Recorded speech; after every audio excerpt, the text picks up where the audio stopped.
Avalon Waterways versus Riviera River Cruises. Which one will you choose for that next Burgundy Provence river cruise in France? Let's find out. Welcome to RTE-Travel Talk. Ask a real travel expert, the show that talks to travel professionals around the world. And today, we're delighted to be joined by Susan Blume, owner of Personal Escape Travel. Susan has just recently returned from a river cruise with Avalon, and while there, she also had the opportunity to tour one of Riviera's river cruise ships. So in today's episode, we'll dive into her Avalon experience and then compare these two river cruise lines side by side. If you enjoy the journey with us today, don't forget to hit that subscribe button so you never miss an episode. And if this video's got you inspired, give it a thumbs up or drop a comment and join the conversation. It really helps the channel out. Thanks for being part of our travel community, whether you're a longtime fan or just dropping by. We really appreciate it. And now, on with the show.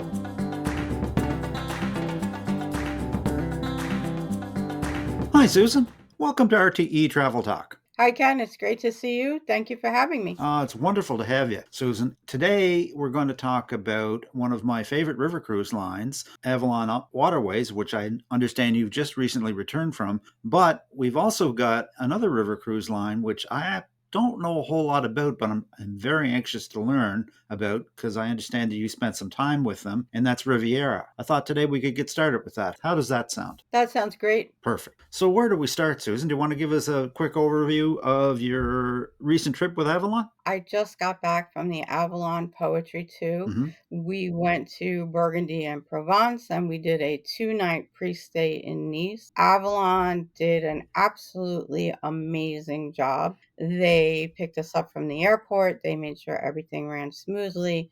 They took us to the Lee Meridian in Nice, which has outstanding views of the Mediterranean. The next day, they even took us on a half-day city tour, which was fantastic because we got a little bit of history. You kind of got the lay of the land. They gave us advice on dining and things like that. And then they took care of all the details. They took us up to the river cruise and took care of everything. Oh, fantastic. So that was like a 2-day pre-extension before you got started on your river Correct. We cruise. spent 2 nights in Nice, and then on the 3rd day, they took the 28 of us who had done that up to Aix-Provence to catch the cruise. Oh, excellent, excellent. And do you recommend taking a pre-extension or going in early, Susan? It's a great way to get over the jet lag and relax, and things do happen, right? Flights get canceled, flights get delayed. So if you're waiting to the last minute, you might miss your first port. So I would rather do it this way. I'm much more comfortable with that. No, it makes a lot of sense. Now, Avalon is known for their Panorama Suites and the bed facing the river. Does it really live up to the hype? 100%. I absolutely loved it. We had our door open the entire time. It's like having a queen size or 2 twin size beds on your balcony. You get to lie back, have a drink, watch the castles and the vineyards go by, and it's just amazing. Oh, fantastic. So what rivers were you on? We were on the Rhone and the Saône, which were absolutely spectacular. If you're a wine lover, this is the cruise for you. Is it really? It is. The vineyards and getting to see all the small villages and the cobblestone streets and the castles. You can't beat it. What about the onboard experience, dining, service, excursions, and that sort of thing? How do you feel that Avalon performed? Avalon did an amazing job. Their staff is really amazing. On our cruise, we had 106 guests. Right. We were full. We had about 44 staff members. By the end of the first day, everybody knew your name. By the second day, they knew what you liked and didn't like. They took amazing care of you, and they made sure that the guests interacted with each other. Yeah. So by the time we got off the ship, we knew just about everybody's name. So it sounds like it's a really intimate experience. Now, 104 guests, and the ship was full. So that must mean that's a somewhat smaller ship that you find on the Rhone and on the Saône as compared to what they have on the Rhine. Would I be right about that? That's correct. Yeah. Yes, definitely. It was a great experience. You wanted for nothing. They really took great care of you. And the fact that no one had a complaint is amazing. No, that's absolutely right. How was the dining? The dining was fantastic. Avalon in the evening does a 4-course dinner. But if you're not into a formal plated dinner, you can also go up to the lounge. They have definitely a lighter menu up there. You have 24-hour room service. But if you don't like the menu in the dining room, they basically will also give you an alternative menu where you can kind of create your own. Oh, So they really do accommodate you. oh, fantastic. Now, on this particular itinerary, Susan, what would you say was the highlight for you? Going on some of the excursions Mhm. was a highlight. One day we went to the city where you have the First Vatican, and then in the afternoons we did Chateau Neuf de Pape, Right. which is the vineyards of the Pope, and we did a wine tasting, and it was just beautiful. But it's really hard to choose just one. Yeah. No, E no. every city has something Yeah, unique and has something very special about it, and even like the medieval village of yeah. Peruge, where we ate in a 1300s inn. It's a restaurant and an inn, and they gave us a kind of a dessert. It's like a pastry that's made with, just flour and a caramelized sugar. Oh, wow. You're sitting there with these stone walls and huge beams and a fireplace that you could walk into and realizing that it's from the 1300s and it's absolutely beautiful. And the cobblestone streets, everything was beautiful. Wow, wow. Now, one question that quite often comes up when we do a review of a particular cruise line is what's included? Were the excursions all included with this? The majority of the excursions are Hmm. included on both Riviera and Avalon. Okay, On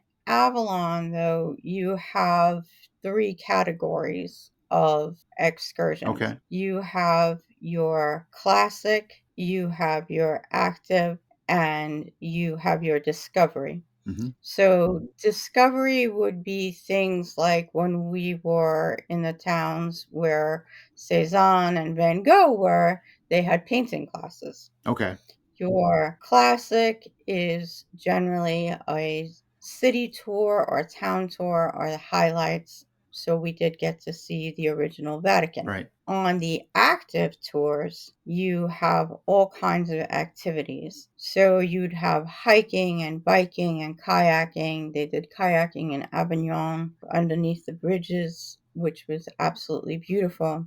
And on Avalon, for those that are very active, you have an activities director. okay, Every morning we were doing yoga before we went ashore and things like that. And that's open for everyone. You can just join. right. So, are some of those a cost plus, or all of those included with your package if you choose to take them? The majority of the excursions are Right. included. One of the wine tastings, the Chateau Hmm. de Pape, that one was a small fee. Right. There are a lot of wine-based excursions that are included, though, Right. and the medieval village, that had a small fee, but they're very small fees, and they were definitely worth it. I would definitely do them again. Right. So basically, most of the excursions are included, and there's just a few ones with a few extra things for a small fee. Correct. But even at that, you're going to be able to find something to do in every port, which will be included. Yes, and the majority of the time we were docked right in the Hmm. city. So you could just literally walk off the Yeah. boat and find your own way around and explore, Right. which was fabulous. Avalon also docks several nights in port so that you can get off in the evening. So people were having dinner on board and going into town after dinner and grabbing drinks. We did have a younger group on board Right. that did hit some of the nightclubs and things like that, so it was great. It's a great Oh, experience. fantastic. Fantastic. So let's talk about the other player that's in the market that you had the chance to visit, and that's Riviera River Cruises. To be honest, I don't know a whole lot about Riviera, so I'm hoping you can fill us in. They are a European, Hmm. UK-based cruise line. Right. They have an excellent reputation, so I was very excited to be able to get on board the Lord Byron. Hmm. It was a really impressive ship. When you come on board in the lobby, it's very Art Deco style. Right. There's chandeliers, there's brass railings, there's beautiful woods that are very highly polished. It's very, very luxurious in feel. A lot of their common spaces were very open. They also did have a sauna and steam room. Okay. Interesting. They were very, Yeah. very Yeah. friendly. The staff was very friendly as well as the guests. Let's talk about the guests for a minute. What type of guest would you find on Avalon as compared to Riviera? On Avalon, they were mostly Americans on our Hmm. sailing, but we did have a very good sized group came from Taiwan, and then we had other guests from New Zealand Right. and also from Australia. When I was on Riviera, the majority of the guests were from the UK and other places inside of Europe, Okay. but they are making a lot of strides with Yeah. Americans and they are starting to see that demographic change. Yeah. So if I understand it, Avalon has for a very long time catered to a more American flavor and tastes, whereas Riviera caters to the UK and Europe, but they are now beginning to make strides to attract more Americans and Canadians. That's Yeah. correct. Quick pause, folks. Don't worry. I'm not long winded. I just want to share our brand new channel memberships. For just $1.99 and up a month, you'll get fun perks like badges, early video access, travel webinars, and even travel opportunities with some of our experts. It's a great way to be part of our travel community while getting a little extra along the way. Just hit the join button below for more details. And now, back to our show.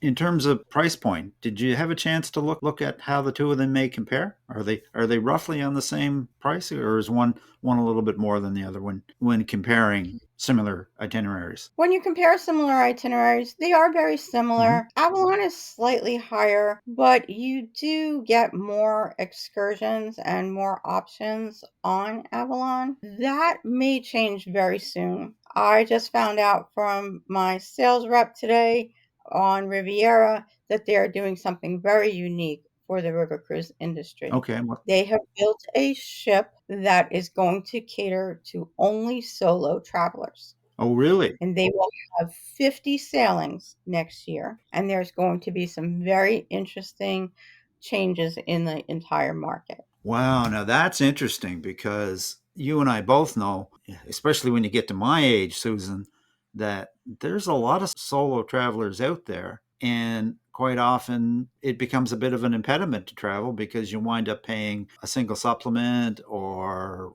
not even going in a lot of cases.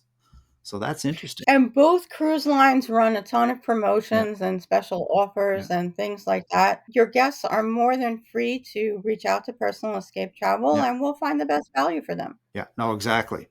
And again, that makes a lot of sense. And I think you'd probably agree with me when you're considering a river cruise, be it Avalon or Riviera, you probably want to go through a river cruise expert, somebody that's been on both those lines, because it gets a little technical.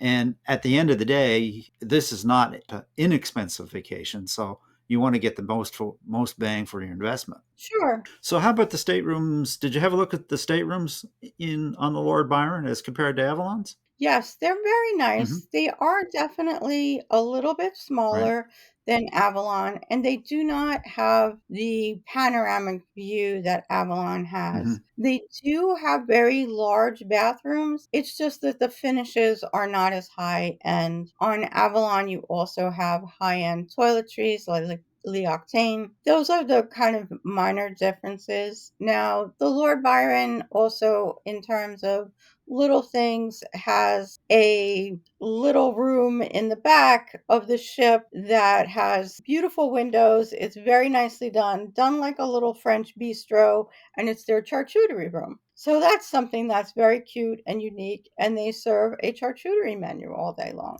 All right. So there's unique things about each line. No, exactly. Now, one of the questions that we get often when we're comparing to particular river cruise lines is when it comes to alcohol, what's included with Avalon and is it the same with Riviera? On Avalon, you have beer and wine included at lunch and at Right. dinner. And then they have happy hour where you have beer, wine, champagne, and the cocktail of the day, and that's every night. Right. Riviera does things a little bit differently. They pretty much have an open bar. So that runs from 10 a.m. to midnight. That includes beer, wine, sodas, and most cocktails. They do have a few very high-end specialty cocktails that you do have to pay a nominal fee for. So it really depends on, what the guest is looking for. No, exactly. We found on the river cruises that we've been on that beer, wine at lunch and dinner, and then that happy hour is really more than enough because it's an active vacation anyway. You're into ports, you're off, and you're doing things. So It was way more active than I even expected. really, The entertainment was phenomenal. So every night we were at the shows, we were dancing all night long. When there's not a live band, there's a DJ. Yeah. So we were up quite late and having a great time. So it went well. Yeah. We really enjoyed it. Yeah. So tell me about the entertainment on Avalon. That's interesting. The entertainment was fantastic. One of the first nights we had a band where one of the band members was one of the original Gypsy Kings, and we had a flamingo show. And then another night we had jazz, and then another night we had a guitar soloist. I would say the average age on our cruise was about 55. Okay. Everybody was out there past midnight. We were all up, we were all dancing and having a good time. Now, I've heard that about Avalon, that their Avalon After Dark experience is really something that they're proud of in this day and age with the onboard entertainment and the local entertainment that they bring in. So I gather you're here to say that that's actually a real thing. It is a real thing, and I think it's in response to the general demographic of river cruises, I should say, getting younger. Exactly. And then you're also sailing by all these ports that are all lit up at night. One night they had everyone bring their cocktails upstairs. We played cornhole and we're going under these bridges that are all lit up in these towns that are beautifully lit. And it was such a beautiful, amazing experience to see the river and the stars and everything. It was fantastic. Wonderful. Wonderful. Now, you mentioned that the average age on your particular itinerary you figure was probably in around 55. Now, one of the myths that is starting to be dispelled is the fact that river cruises are a bit of a snooze fest and the average age is about 75 or 80. But that's rapidly changing. And Avalon, I believe, is probably one of the leaders in that. If we think about demographics on board Riviera, who do you think they would attract? Their demographics seem to be slightly older. I think they were more in the 65, 70. Yeah. But again, you still have a very active cruise line. So it wasn't like a snooze fest as you put it. Yeah. I think just the image of river cruising is starting to change and people are starting to catch on. No, I agree with that. Since we're talking about guests, what you mentioned this great feature that Riviera is coming out with for solo travelers. How do you think that either one of these lines would handle travelers with possible mobility issues? I think most of them handle mobility issues pretty well, but I think one of the things that you have to keep in mind is that everyone has different issues. If guests would like to reach out and let us know exactly what your needs are, then we can fit you with the right cruise line and the right ship and the right itinerary. Yeah. A guest has to worry not only about the ship, but they have to worry about the gangplanks. They have to worry about what ship is going to be docked to another ship and crossing through two ships. They're going to have to worry about all the little details as well as the airline, as well as the ground transportation. That's exactly right. The best advice is have a good, solid conversation with your expert travel advisor to your particular needs so that they can link you up with the right vacation, because they are out there. River cruising in and of itself does get complicated on that fact if you're in a wheelchair. Yes, it really does. Along with those disabilities, are there any dietary needs? Are there any other type of needs that we need to make sure we accommodate everything? Yeah. So we talked about the atmosphere on board Avalon. What do you think folks would find in terms of the overall vibe on board the Lord Byron or a Riviera ship? The Lord Byron was very relaxed. It's very elegant. It's not pretentious. It's not stuffy. They have a lovely library section, and they have a beautiful open panoramic lounge where people were having tea and they were having cocktails. It's a very, very relaxed cruise line. Okay. It doesn't seem to be as fast-paced as Avalon, but then again, you don't have to be fast-paced on Avalon either. It depends what you choose. So would it be fair to say that if we were to compare Avalon and Riviera, Avalon would be a little bit more of a contemporary modern vibe on board as opposed to Riviera, which might be lean a little bit more towards being elegant? That's a very good assessment. I think what I would say on Avalon is they really are gearing towards a active group, Right. and they are also trying to appeal to foodies and wine lovers. They do have some dedicated cruises to wine lovers. Where Riviera is very elegant, but it's done in a very tasteful way without making you feel like they're stuffy or Right. pretentious. Yeah. Elegant but comfortable.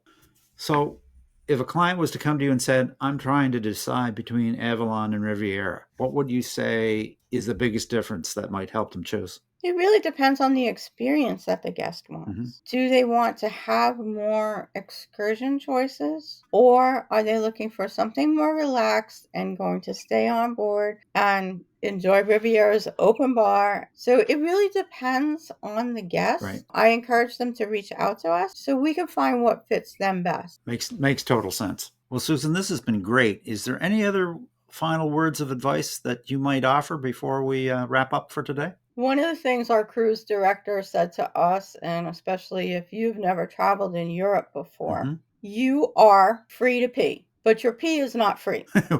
Oh, okay, And we explain all that. laughed. We all had a great laugh. But it's something for especially Americans and Canadians to keep in mind. Yeah.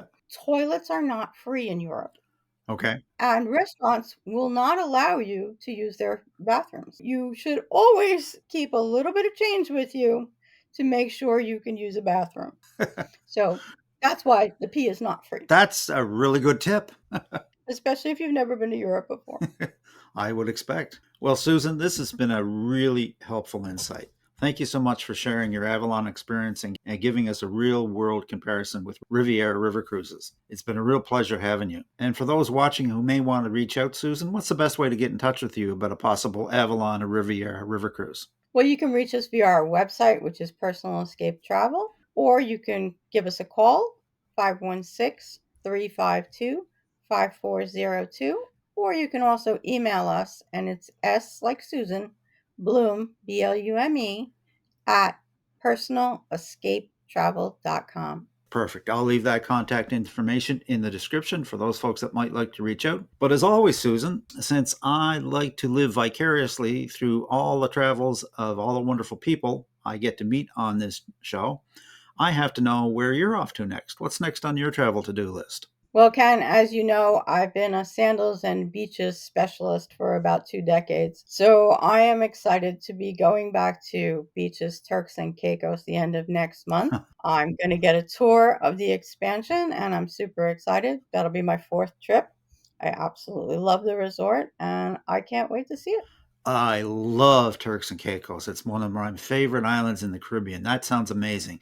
We'll definitely have to have you back to give us a review of that Turks and Caicos resort. How does that sound? That sounds wonderful, and thank you so much for having me. It was a pleasure talking to you as always. Super. With that, I'm simply going to wish you safe and happy travels on all your future destinations and cruises. May the wind always be at your back, and I hope to see you on the sun deck of a Avalon or Riviera cruise ship sometime soon in the future. Thank you. Take care. Take care. And that about wraps it up for today, folks. A very special thanks to my guest, Susan Blume of Personal Escapes Travel. If you'd like to reach Susan, I will leave her contact information in the description. If you'd like to reach out to us, you can simply send a question to questions@realtravelexperts.com or simply drop a comment. We always respond. And as always, folks, if you enjoy this content, a like, subscribe, share is certainly appreciated and helps other folks just like you to find our content. And if you're really enjoying the content and want to show a little extra love, we hope you'll think about becoming a channel member. It really helps us to keep delivering those expert travel interviews, destination reviews, and tips that you know and love. So until next time, folks, happy travels.